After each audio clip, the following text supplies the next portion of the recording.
She was born a princess, but died a spy. Her hands played the harp, but never trembled under torture. Her heart held a love she couldn't have, and a duty she couldn't ignore. She was a princess, a poet and a spy, but behind her courage was a tender love, a love that history almost erased. This is the story of Noor Inayat Khan, a woman of peace who became one of the bravest agents in World War II.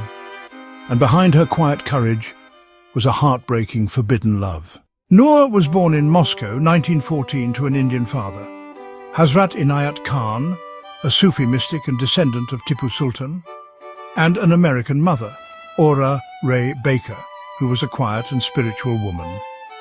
When World War I broke out, the family fled to London, then settled in Suresnes, near Paris.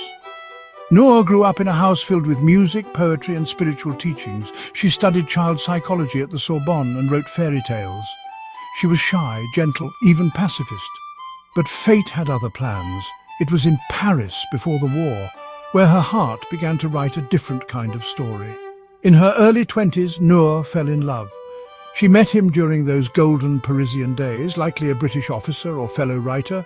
His identity remains hidden in history, but Jean Overton Fuller, Noor's biographer and close friend, confirmed she was in love.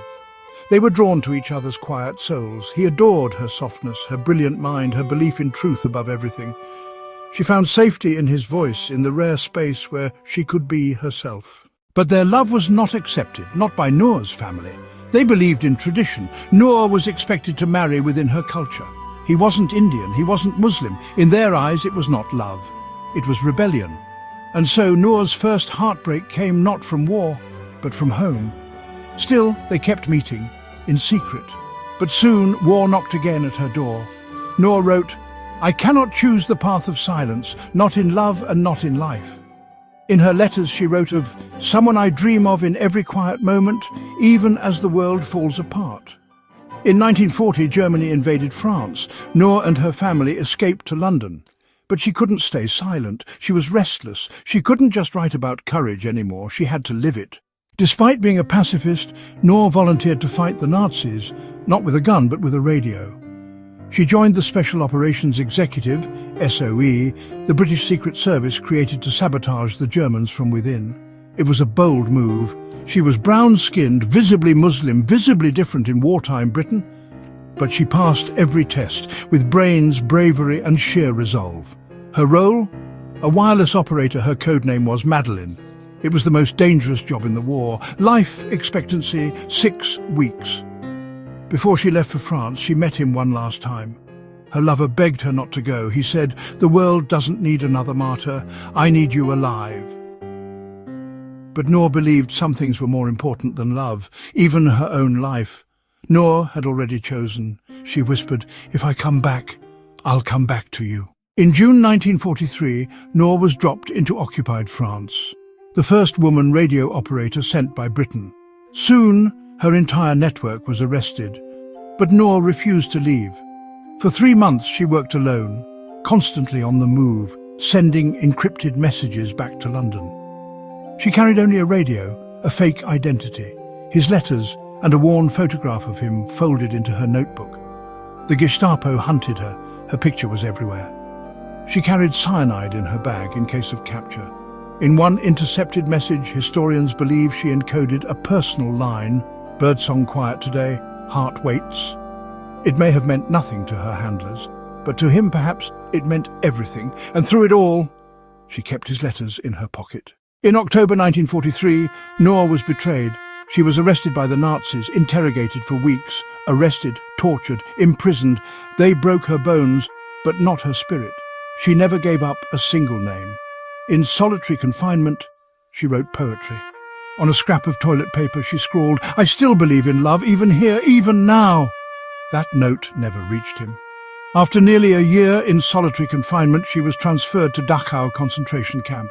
On the 13th of September 1944, at dawn, she was executed with a single bullet to the back of the head. Her last word, witnesses say, was "liberté," freedom, no grave, no goodbye, just silence. Years later, Jean Overton Fuller said Noor's lover remained unmarried. He visited her resting place. left flowers, said nothing. He never spoke publicly about her, but those close to him said she was the one. He never moved on. He was still hers. In a world that forgot Noor, he remembered. He kept her letters and her silence. She had written once, "True love does not cling, it waits, it frees." Today, Noor is remembered across the world. She was posthumously awarded the George Cross, the Croix de Guerre, and honoured with a blue plaque in London.